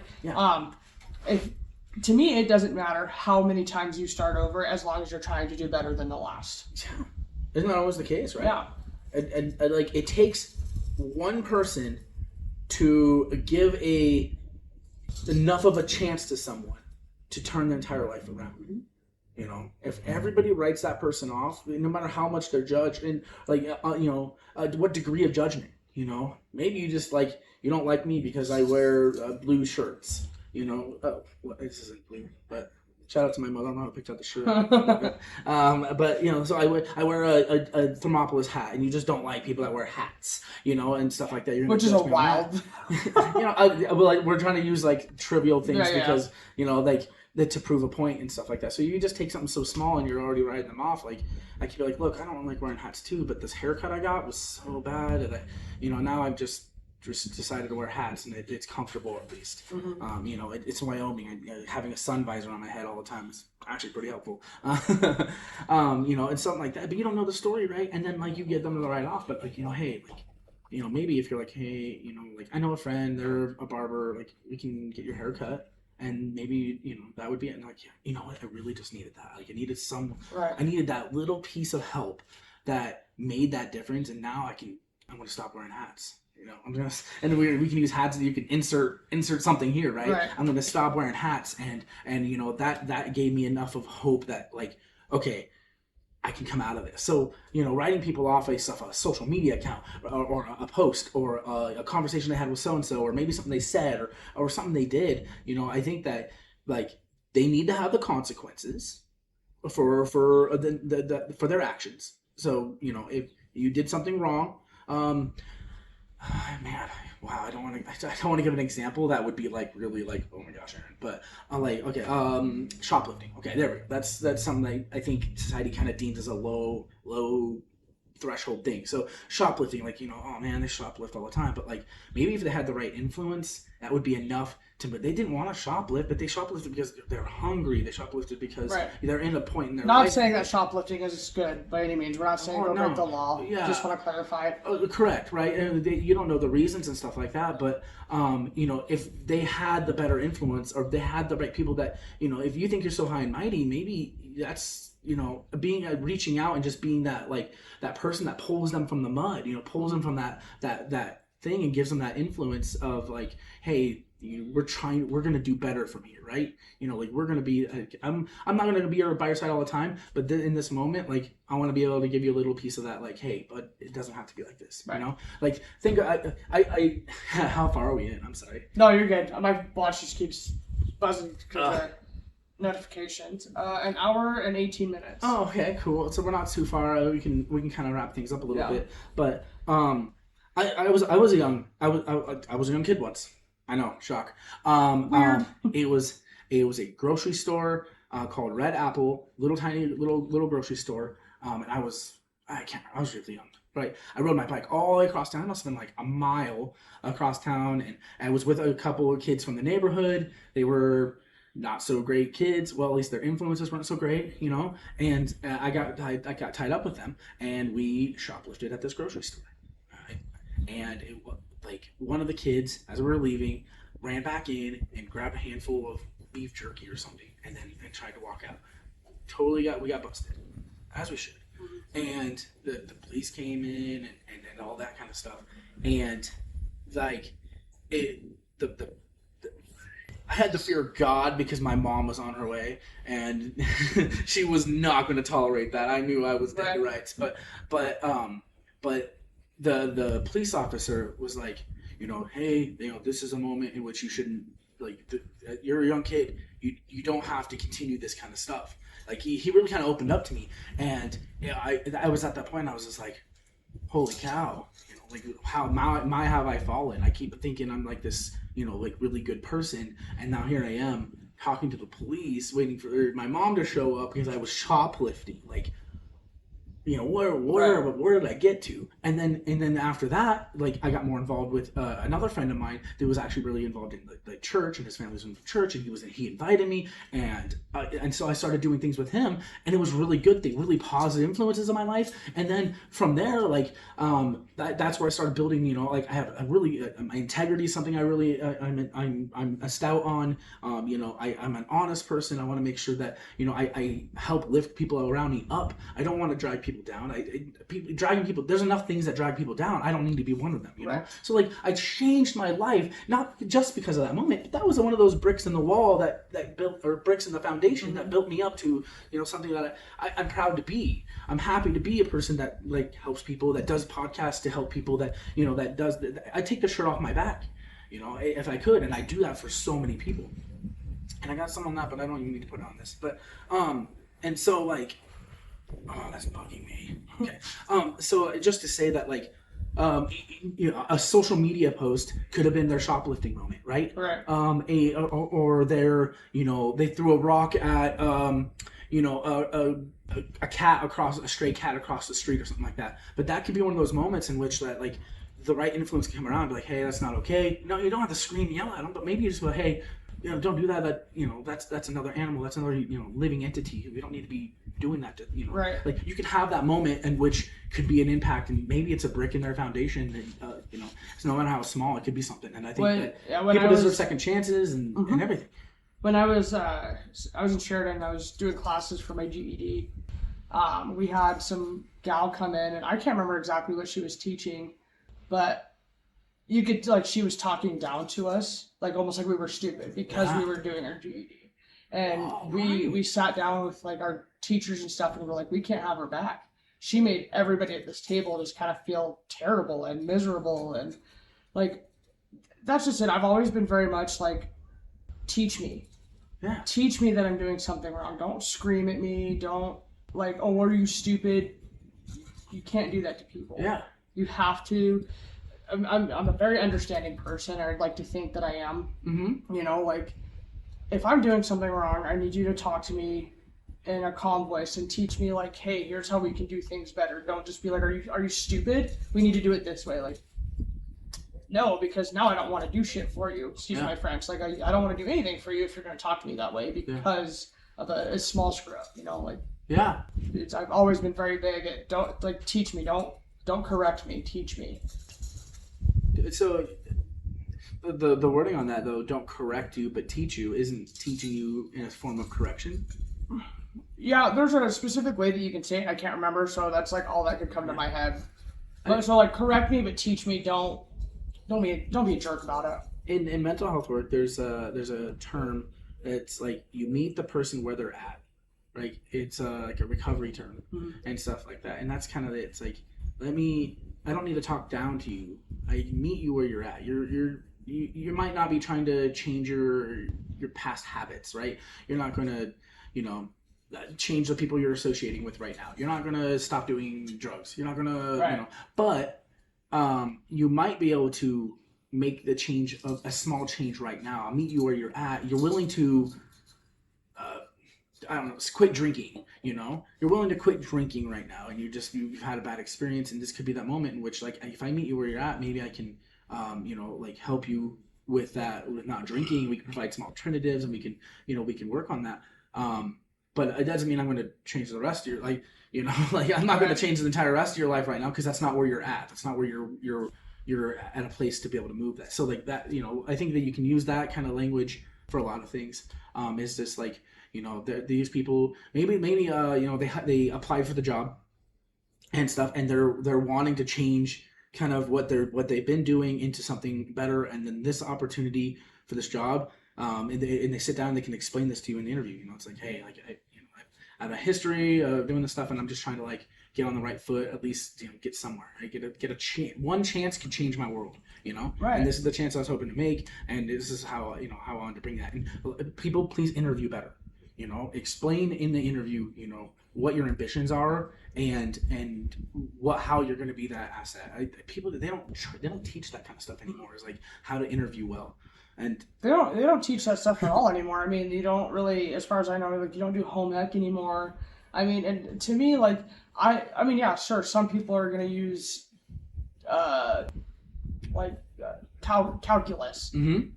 Not everybody is going to. Right. You don't need calculus in the main world. We need to learn how to, file our taxes, do our taxes. People need to understand that, so you're not getting screwed over by the IRS. Because how are you supposed to know that you messed that up? Mm-hmm. You know what I mean? Like, just simple life skills. I mean, obviously, when I was in 6th grade, it took, here's one day we're going to teach you how to write a check, and then you're supposed to remember this the rest of your life. Yeah. And now checks aren't even acceptable in 90% of the places. Like, who saw that coming, though? Right. So, now we have to talk about crypto, right? But, I think that the way the school systems or whatever was designed is that those tasks fall on the parents, right? The parent should be like, hey, look, come over here. Like, this is the kind of stuff. I'm filing my taxes, and I want to show you a little bit of what I know, and that may, when you're an adult, because you need to know this, you have a job now, you need to know how these taxes and stuff work.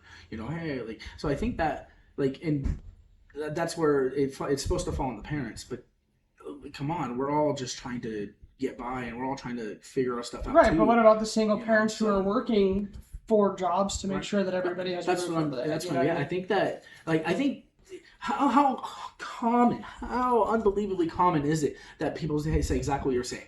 Why don't we have, like, an entire class period in high school, maybe even all 4 years, that are these skills in which you're going to need in life?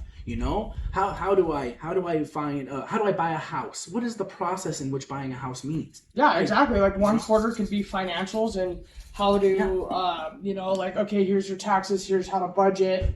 Yeah. Like, here's what does equity mean? Exactly. What is escrow exactly mean? Like, I don't know what it means, interest, all of that stuff. How does credit work? Right. What's a credit score? What does that even? Why does that matter? Why is that important? Exactly. Yeah. And, like, maybe if we taught these to our kids, say freshman, sophomore, or junior year, that they might have a credit score coming out, right? They could even start working on their credit that early. Yeah. In fact, like, my kids are already working on their credit. We found a credit card system that helps kids be able to work into, like, a credit line and that kind of stuff. So, and, like, we found that out because we're like, well, we're trying to dig out our credit scores because we never were told how to do this stuff, or that it was important, and like, just how important this stuff was, and life skills entirely too, right? What is it? How do I don't know. Like, it's still a thing, but, like, how do I fill up my car with gas? Like, what does all these different gases mean? Like, what does 93 mean? I just look at the one that's cheapest, right? Right. I could be grabbing, ethanol free, or, like, what, diesel? Is this the green one I put in here? Like, sometimes it's like that because, no matter where they're at in life, they might not have gotten those skills. Maybe their parents were working so much and gone so much that, they didn't have a parent to teach them how to drive. Right. Right? And so, like, I mean, my mom was a single mom. She never taught me how to drive. That was something I learned on my own. Yeah, so why isn't, like, this outrage happening? Like, hello? Like, what do you want to see this in our school systems? I don't want, like, I don't even think yearbook anymore matters. But maybe yearbook turns into social media. right? And it teaches people about how to use these platforms or what the, you know, like Right. some of these impacts of these platforms and stuff like that. You know, like, but, or like, you know, name a class that's like an elective that is just, you know, like not going to translate to anything, you know, even throwing a football, like, okay, let's be real. We need to teach kids sports and PE in which they're doing, you know, volleyball or kickball and all this stuff. Or maybe, you know, they need to be learning, you know, how to dress appropriately. You know, maybe they did a little workplace professionalism. What is, you know, what is how to get a job and then how to keep that job. You know, Right. like things that are okay in a workplace and things that aren't okay How in to a workplace. interview, Like, what questions you can Yeah, ask, interviewing. or what questions Yeah. you can answer. Like, absolutely. yeah, like, you know, how to apply for jobs anymore. You know, you want to be a astronaut. How do you do that? You know, and like I think they spend like a whole, like, you know, a quarter of a semester or something. You're like, you know, just go online and type in astronaut, and then it tells you how to be an astronaut. Like, that's cool. But I'm some of not us are gonna- hands-on learners. Like, Yeah, yeah. I can't just watch a video, and I tell anybody that I work for this, like, I'll watch video because it's obviously required, but I'm not going to learn anything from it. Yeah. I'm more of a hands-on learner, a very in the moment, because if I watch this video, but it's not going to matter until 6 months down the road, and it's like, I don't remember what to do. Yeah. Like, You know, why not, like, and you can even do this as a community. So, like, hey, shout out to, like, community leaders and stuff like that. But what if there's, like, an after-school program that teaches this kind of stuff? right. I think it'd be a good idea. It would take me 10 minutes to come up with an AI prompt that would teach me, that would build out a lesson plan of how I want Like to an itinerary or something. teaching all these skills and stuff like that, and it can even help me. I mean, I could have this entire class made all using that AI, but like we don't have to talk about AI. It's scary for a lot of people, but you know, using these tools, these web pages, and then like whatever resources that, you know, Joe Schmo, if you have the ambition, you can do that. But like as community leaders, there's a lot of like church leaders out there. There's a lot of people that we can maybe pull some resources in. Like maybe it's a Tuesday night thing in which we have this class, this elective, this thing available to our youth of like, come here and we're going to teach you what it is to be an adult a little bit. You know, like how to handle yourself on these different things, like filing taxes, you know, changing your oil, you know, like, so like what ends up happening is like corporations, these big corporations and stuff, not just corporations, like business, economy, right? Commerce wants you to not have those skills. They want you, if they can get it, they would make it so you don't even know how to get dressed in the morning, because Right. you would hire somebody to come in and dress you, right? Hire someone come in and put on your socks for you because you don't know how, right? If I mean, there's can a do it, job for everything, but I think that you need to be independent. Like, I don't Yeah. want somebody coming into my house and putting socks on my own feet Right. or dressing because you don't me. know how, Right. right? Like, because you never were taught how to do that. And again, another trivial thing, like we're just making a thing of, but like maybe you don't know how to make a cup of coffee, right? So you go to they want you to not know how to make coffee at home, so that way you go buy a product. You go buy a iced coffee here. Or, Freaking like $10 for Like, a cup of coffee. yeah. Yeah. Audra, we love you. What you have here is more than just coffee and Yeah, this is not a hit at you. I want you to know that this is not a hit. I'm at looking you. over at you in the area. I'm just saying, like, it isn't like a hit on you. It was just like an example of like how these things are. So yeah, But like actually, like big corporations, let's just put it out there, like Yeah. Starbucks well, or they don't want you to know how to cook, right? Think about that. If every fast food had their way, you wouldn't even go to a grocery store. You wouldn't even know what to do at a grocery store. No. Do you know how to pick out a ripe banana? You know, like let's boil it down even more, right? No. You know, I don't even know how to tell when a watermelon's good. I was wanting to buy a mango because I really love just like peeling a mango and eating it, right? But I didn't know how to tell if they're ripe. And I'm not saying this is a skill everyone should know, but like, But it should you be know? though, because like, what happens if you're out in the wilderness or something, and you're like, oh yeah, that's Make a cool. tree. Yeah, like how you need to be able to tell if it's ripe enough to eat or Sure. it's not a little bit of survival rotten. skills Like, stuff, yeah, like that. You know, like, are these berries okay? Are these berries gonna give me dysentery? exactly. Like, and like people warn you so much about poison ivy. I don't even know what the damn plant looks like. Yeah. I know what go heads are though. Yeah, go ahead for days. Because you step on enough of them, you tend to figure it out. Yeah, but like yeah, poison ivy, how am I supposed to look out for that? Wouldn't know. On this hike I'm going on this weekend. I actually don't know. Yeah, good luck. Yeah. So, but thankfully, I have a thing called internet. Yeah. I can search it up real quick. See, but that's just it too. Is like stuff, right? But the internet. The adults were always like, "You can't believe everything you read on the internet." Okay, so then teach me. But nowadays, it's like, well, just go on Google. You have Google, right? Like, I know, right? Yeah, I have Google, and I appreciate the fact that I have Google, but also Wikipedia. Anybody can change that crap. Yeah. It is such an unreliable source on Wikipedia. So, like, something that's kind of cool is with my kids and stuff. This is, like, a good caveat a little bit. It's, like, with my kids and stuff.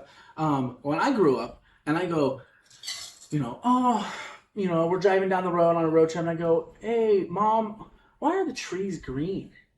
Right? And she's just like, well, because God made them that way, right? And right. It's like, but, like... Okay, but what's the scientific thing behind that? Like, now, if my kids ask me, hey, why are the trees green? I think about it a little bit, and I'm like, actually, chlorophyll, right? Like, yeah, actually, there's a whole process to why they're green. And so, like, they're technically, if you want to get even more crazy, they're not even green. It's everything but green. But we're not talking about that right. yet. So, like, but, and now I can actually look up on my phone and go, this is why they're green. This is the actual information. So it actually does call out of the, like, these weird, like, when you get people that are really detached from, like, things, like the mindsets or like explanations of things, right? It's like, well, everything is because of the aliens, that kind of thing. You get rid of that kind of stuff because now we can actually we can just look up the facts, and that's what I do with my kids. It's like I want to make sure you know why, factually why. I don't want to just give you my opinion on why things are and stuff. And I absorb knowledge. I think knowledge is king with most things you do. You should always be in pursuit of knowledge and trying to learn more and more and more. And when you stop learning, I think that's when you start losing that memory and you start, not being as sharp as you can be. But, so yeah, with our kids and them growing up now, it's like the information is right here, and they can often just ask, like they ask Alexa or something, or they have their phone, and they're young, they have a phone now. We go on that tangent of like back in my day, we didn't even have phones, like we didn't have the information just right there available to us. But like, we're passing on this knowledge and all this stuff to our kids anymore. Like, yes, a lot of a burden has been taken off of our shoulders, right? Schools teach a lot of things, but also like they have access to tools in order to find the factual stuff. They want to know why trees are green, like why bark exists. Like they can look that stuff up now. I don't have to come up with a reason to them based on why I think it is, or just tell them, I don't know. Now we can actually know the factual information and stuff. But then, like you said, like sometimes you get on the internet and you're trying to look up maybe a more complex idea, and you find, it's like, oh, it's because the, Eldrazi are manipulating the, the molecules or something. You're like, that's why. And you're like, no, son. I don't know what kind of story you read on there, but that wasn't a factual basis, right? So we give our kids a lot of more tools these days to be able to find that information, but they don't always know, like... Okay, but what happens if you're somewhere that there's no cell phone service? Sure. You know what I mean? Like, yeah, or either changing an oil, changing a tire. Oh, just look it up on YouTube. What happens if I'm on the top of Bighorn Mountains and I don't have service? Yeah. I mean, I know how to do that. I'm doing an oil change. But... I'm not saying you're going to do an oil change on the top of the mountain, but I'm just saying, like, what Sorry, if... Yeah. Slid that one in. I thought it was funny. You went to teach about oil change, you're like, talking Bighorn Mountains. Well, I just said, like, okay, but what if you're on top of the mountain and you're trying to change a tire? It's so common. Yeah, blowing a tire when you're in the middle of a mountain. And you don't know how to do it, and they're like, well, you have YouTube for it. Okay, but it's not something that I do common enough to keep that going, I didn't download the video for changing my tire in anticipation for losing a tire. I just thought I was going to be good because I should just be able to turn it on and drive, right? I always like, hey, it doesn't always self-drive anymore, you guys. Yeah. This is going to age well, right? When we're talking about this stuff. Like, I was like, why do you even have a car? Like, we just teleport everywhere. What is it called? Oil change. I remember when I was doing this podcast 50 years ago. Back when we still had a gas-powered vehicle. Yeah, gas-powered vehicle, So, like, just that. If we let society try to tell us that, or not teach us things, that creates problems, and then their solution is spend money, right? But then we have to make money. But we don't know how to make money because we don't have skills to make money. Because all of our skills have been stripped from us because they want you to just supplement them in other ways, right? And there's like the difference between luxury. Like, yeah, I could make my own coffee, but going to the Copper Coup, I can't make that coffee, right? I don't have the stuff. It's not wrong because I cannot make the sweet tea that I do. Exactly. I walked in today and I was like, I want sweet tea, and they're like, we already have it brewing It's for already you. And I'm like, brewing. oh, okay. Like, thank you. And That's she, pretty sharp. Audra's sister's like, if you want something different, you better scream it coming through that door, or you're gonna get the same thing every time. I was like, that's okay. I want the sweet tea every time. I won't be mad. I'm yeah. not gonna be mad. I walk out with both drinks if I Yeah, wanted I something walked different. in, didn't even say it. Audra had already started it, and I was like, Yeah. she loves That's me. cool. That's customer service too, Yeah. right? You know, but like a lot of businesses and stuff are ran by people that have like had to kind of make their way and craft their skill sets and stuff like that. I'm sorry. No, you're good. I'm more more- concerned about you. You have the drive. I know I have an 8-hour drive, and I still have to pack.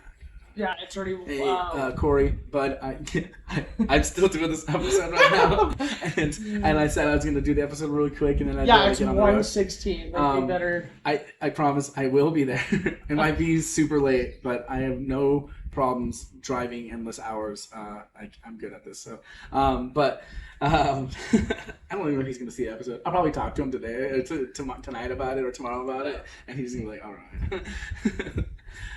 Well, at least you're here. But so I guess let's try to put in some wrap here. But so like teaching the kids these skills and teaching them how to do this stuff maybe even saves them money in the future. It saves them a situation that could be dangerous to them in the future, being stranded on a mountain with a blown tire. Like Yeah, because you can make sure that you have the jack and the tire iron and the extra tire. Like, yeah. what are you gonna do when you don't have that extra tire or all the tools for it? The wife pulled up.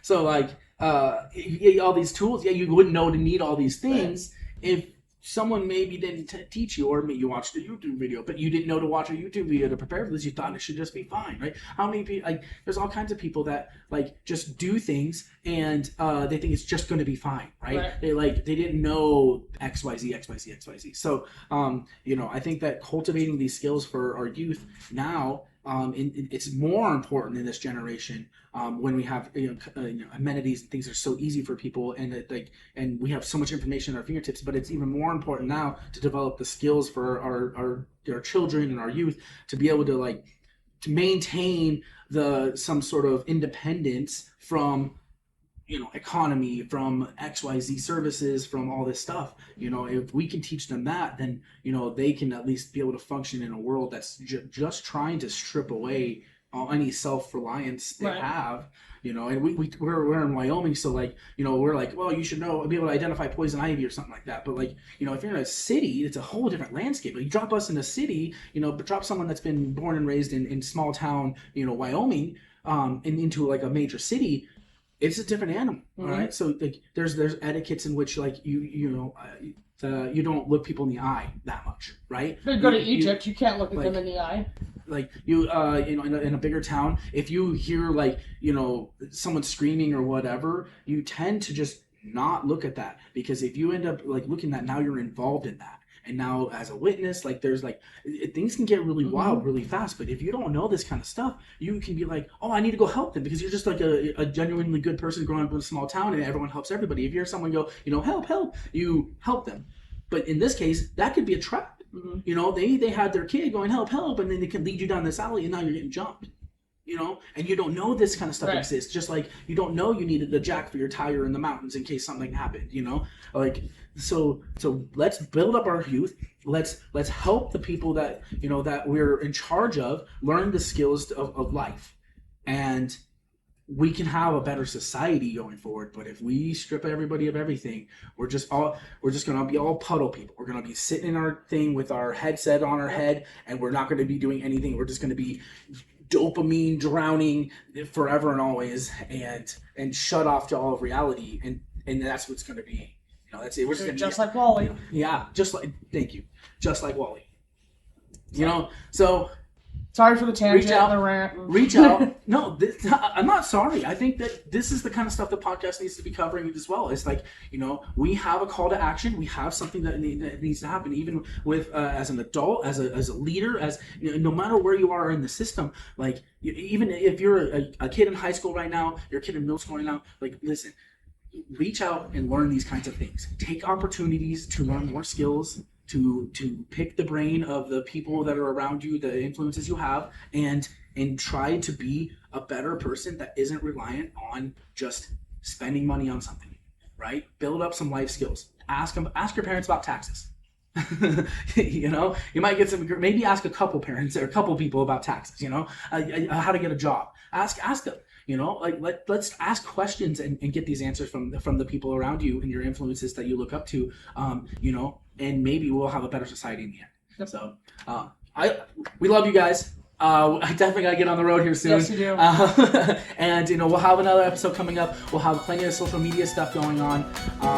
You know, this has been another episode of the Boys of Demopolis podcast. Dusty Bye. boots on a wooden floor. Small town nights we crave for more. Fiddle cries and the banjo hums. The party starts when the night becomes. Stomp your feet and clap your hands. We're making magic in these lands. Spin around, let the laughter flow. This is our place where the good times grow.